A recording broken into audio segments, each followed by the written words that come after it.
The battle for the future is now. While microchips are king of our current lifestyles, acting as the brains of our electronics, what's the tech of the future? Many are pointing to AI. As artificial intelligence seeps into different aspects of our lives, the questions now are, will AI make the human brain obsolete? What will our future lifestyles look like? And which superpower is leading in that race?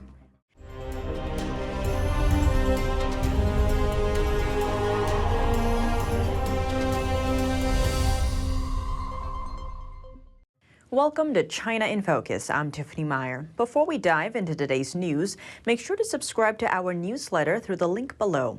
Each week, we round up the highlights and controversies happening around China and the world and share an exclusive behind-the-scenes snapshot with our readers. Keep an eye out. The newsletter will land in your inbox Friday mornings. Microchips have fundamentally changed our lives. Without them, we wouldn't have the cell phones in our pockets, the computers on our desks, or other smart devices. Artificial intelligence, or AI, is starting to play a role in the tech used every day. And that role may soon get even bigger. Put in simple terms, artificial intelligence will help build smart machines, so smart that they can do things only humans were previously capable of. This technology has already started transforming industries. As whoever outcompetes the rest in the AI race will hold the future of tech development in hand. But what are the risks? And who's gaining the upper hand, the US or China? Those were among the key themes of a Senate hearing on Wednesday, where lawmakers took turns questioning AI experts. Here's more. The hearing's participants brought up many risks, bias, discrimination, errors, security challenges, and the lack of visibility over how results are formed. Jason Matheny, president of the global think tank RAND Corporation, argues that AI could be a threat to national security. The technologies are driven by commercial entities that are frequently outside our national security frameworks. The technologies are advancing quickly, typically outpacing policies and organizational reforms within government. Assessments of the technologies require expertise that's concentrated in the private sector and that's rarely been used for national security. And the technologies lack conventional intelligence signatures that distinguish benign from malicious use, that differentiate intentional from accidental misuse, or that permit attribution with confidence. And of course, China was frequently brought up. Tensions between the U.S. and China have been on the rise, and Senator Christian Sinema asked about what advantages and disadvantages the U.S. has against China. America may lose if we focus solely on the size of our data sets, since frankly, China's authoritarian system lends itself to vacuuming up vast volumes of data with few privacy protections. In contrast, America's competitive advantage may be our values if we can translate these values into developing AI that is transparent, efficient, and fair. Jason Matheny, president of the RAND Corporation, says America is currently the global leader in AI by most measures. And the Chinese regime, of course, it wants to replace America, but Matheny says America has major advantages over China. The first is that we are a much more attractive destination for the world's computer scientists and engineers. Many of those scientists and engineers are attracted by our values, so I think those values are a deep part of our asymmetric advantage. A second advantage that we have is our ability to work with allies and partners. The United States and China each were responsible for about 25% of global research and development spending. When you add the U.S. and its allies and add China and its allies, China's percentage doesn't increase because it doesn't have alliances with strong technological powers. Now, Matheny is extremely worried about how AI can speed up the development of technologies like cyber weapons, large-scale disinformation attacks, and advanced bioweapons. Countries like China that have historically invested in biological weapons and that have demonstrated an interest in ethnically targeted weapons greatly concern me. The use of AI for so-called genome-wide association studies to try to identify how one would ethnically target particular pathogens is one area of special concern. And the hearing ended on this question: when is artificial general intelligence coming? Artificial general intelligence is when the AI program can learn anything, just like a human can. Right now, AI programs can only focus on specific tasks like answering questions, scanning images, or translating languages. Artificial general intelligence, if developed, would be able to do all these things and more. And many prominent figures like Bill Gates, Stephen Hawking, and Elon Musk have warned about the dangers of artificial general intelligence. Musk believes it could even lead to the possible end of human civilization. It's also the theme of many classic movies like 2001: Space Odyssey, The Terminator, and The Matrix. But when asked when artificial general intelligence was coming, not one person was able to answer. On Capitol Hill, lawmakers are mulling over a bill against forced organ harvesting. Yet in China, hospitals are trumpeting the scholarship gained from those practices. And now they're setting their eyes on newborns. Here's a closer look. A paper posted to the American Journal of Transplantation is sparking concerns. It builds on 2 kidney transplants from newborn babies at a Shanghai hospital, both performed at inconceivable speeds. In one case, the parents allegedly consented to the donation 1 day after the child's birth. In another case, it was after the baby's heart failed on the 3rd day after birth. Kidneys remain viable for transplant for less than 36 hours outside the body. That means the hospital completed surgeries within 5 days after the children's births, including all the screening tests required. As a comparison, normally before a transplant, it takes 1 to 14 weeks to test the donor-recipient match. The length of time it takes to complete these steps depends on a variety of factors, including the availability of the organ, but clearly the complexity of the testing and the urgency of the situation is important. So in general, the process of matching a neonatal kidney for transplant can take several weeks to several months even. Even if rapid transplants like these do occur, they should be a rarity. Yet to date, the Shanghai hospital has performed 22 such operations on newborns. Officials called the cases voluntary donations, touting them as technological advances. But the unusual figures beg the question, are the claimed donor sources reliable?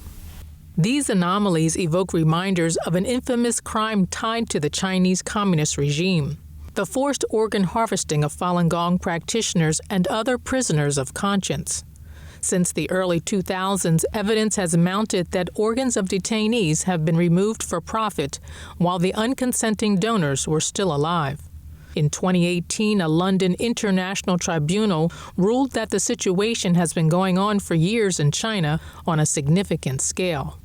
The CCP's live organ harvesting of Falun Gong practitioners has been exposed for years with abundant evidence. But those hospitals and doctors involved are still allowed to give speeches and publish articles. They are exchanging experiences of potential killings. Humanity should not accept this. It's inexcusable. Falun Gong is a spiritual practice based on the principles of truthfulness, compassion, and tolerance. The CCP has been operating a persecution campaign against its followers since 1999. To date, millions of people are believed to have been jailed, tortured, or killed for refusing to give up their faith. China claims to be financially recovering from the COVID-19 pandemic, but its trade decline may suggest otherwise. NTD's Sam Wang has more. A decrease in China's imports and exports, sounding the alarm for its economy. The sharp dip indicates crumbling global demand for Chinese products. During the first 2 months of 2023, exports dropped by 6.8% compared to a year before. Imports, on the same token, contracted 10.2%, much higher than December's decline. For years, China has been the world's largest supplier of manufactured goods. Exports are among the driving factors of China's economic growth, but demands for Chinese commodities started to dampen at the end of 2022 due to global inflation. Frank Xie, business professor of University of South Carolina, Aiken, says there's more to it than just global inflation. For one, China is no longer the ideal place to do business. Right? The cost of living, the cost of labor, and also the government is becoming ever more hostile towards private enterprises, joint ventures, foreign companies, or toward the West, actually, overall. China's Commerce Minister on Thursday acknowledged that many foreign companies are shortening contracts with Chinese companies as the value of orders shrinks. According to Tsai, the lockdown policy also severely disrupted the country's supply chain. The lockdown, the blocks, the cities, the plants, for no warnings. So no warning. It just come and just shuts down everything, and that disrupted the global supply chain. Tsai also called the current microchip war between the U.S. and China another crucial factor. Looking at all products, China's semiconductor imports have fallen dramatically due to U.S. export restrictions. Sam Wong, NTD News, New York. Taiwan President Tsai plans to meet House Speaker Kevin McCarthy in the United States. According to a minister, Tsai will stop off in Los Angeles and New York, doing a trip to Central America later this year. The presidential office claimed transit arrangements had been in place for a while, without directly mentioning the United States. Beijing, on the other hand, followed up with a warning, telling the U.S. to not question what they called China's ability to safeguard national sovereignty and territorial integrity. The self-governed island has been front and center in U.S.-China relations. Beijing has a history of denouncing any Western diplomatic ties with Taiwan. On Tuesday, China's new foreign minister said Taiwan is the first red line that must not be crossed by Washington. China also staged military exercises around Taiwan in August, following a visit to Taipei by then House Speaker Nancy Pelosi. All of Tsai's predecessors have stopped off in the United States as a way to maintain relations without infuriating China. The U.S. doesn't have an official diplomatic relationship with Taiwan. For years, Washington has called itself neutral on the China-Taiwan geopolitical disputes, while maintaining peace within the region. Worth noting, Taiwan is considered a crucial U.S. ally in the Indo-Pacific. Residents of Taiwan's Matsu Islands have just become a little more isolated. They've been without the internet for the past month, and the loss of communication is putting stress on local businesses. Taiwan's National Communications Commission blames 2 Chinese vessels for cutting the cables, though the island's government stopped short of calling it a deliberate act by Beijing.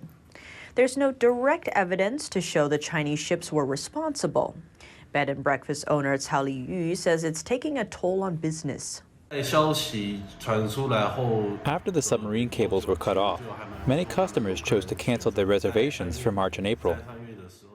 To connect with the outside world, Matsu's 14,000 residents rely on 2 submarine internet cables. They lead to Taiwan's main island. Taiwan authorities had found 2 Chinese ships in the locations of the cut cables. Some experts point to Russia's destruction of the Ukrainian internet infrastructure as a weapon of war.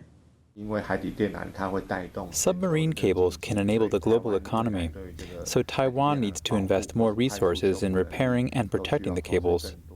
In the meantime, islanders are forced to hook up to a limited internet connection via microwave radio transmission. It means sending a text could take hours. Calls will drop, and videos are unwatchable. For now, the only thing residents can do is wait. The earliest cable-laying ships can arrive is April 20th.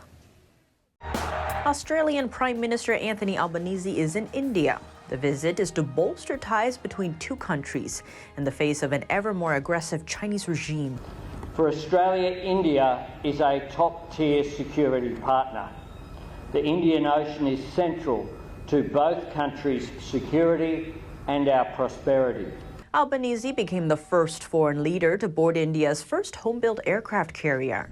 While on board India's carrier, Albanese said both countries rely on free and open access to sea lanes in the Indo-Pacific for trade, and that they are determined to uphold the rules-based international order. On the other hand, Beijing is ramping up its control of sea lanes in the region. It claims most of the South China Sea as Chinese territory and has been militarizing the area by building artificial islands. Almost a third of the world's crude oil travels through the South China Sea. Before traveling to India, Albanese noted he's open to visiting China if Xi Jinping invites him, adding Australia would cooperate with China where it can and disagree where it must. India has been busy welcoming foreign officials. Leaders from Italy and Germany just visited the country, while Japan's prime minister will visit India this month.